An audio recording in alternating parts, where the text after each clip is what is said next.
വിവരങ്ങൾ ശേഖരിക്കാൻ കഴിയുന്ന ജാതി സെൻസസ് ഉൾപ്പെടെയുള്ള കാര്യങ്ങളിൽ പോസിറ്റീവായിട്ടുള്ള നിലപാട് സ്വീകരിക്കുന്ന കർണാടക ഗവൺമെൻറ് ഒരുപക്ഷേ ഹരിയാന പോലെ തന്നെ മാതൃകാപരമായൊരു നിലപാട് ഇക്കാര്യത്തിൽ സ്വീകരിക്കും എന്ന് നമുക്ക് പ്രതീക്ഷിക്കാം.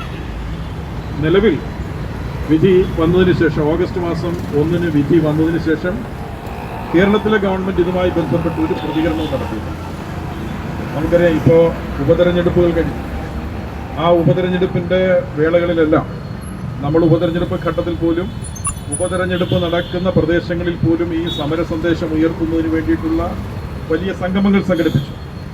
നമ്മൾ അന്നൊക്കെ അവിടെ പറഞ്ഞ കാര്യം, വിവാദങ്ങളാകരുത് വിധി നിർണ്ണയിക്കുന്നത് എന്നാണ് പറഞ്ഞത്. വിധികർത്താക്കളായിട്ടുള്ള സാധാരണക്കാരായ മനുഷ്യരുടെ പ്രശ്നങ്ങൾ കൂടി ചർച്ച ചെയ്യുന്നതാകണം തെരഞ്ഞെടുപ്പ് രംഗം എന്ന് നമ്മൾ ആവശ്യപ്പെട്ടു. പക്ഷെ അത് പിന്നീട് പലരും കേരളത്തിൽ ആവർത്തിക്കുന്നത് നമ്മൾ കേട്ടു.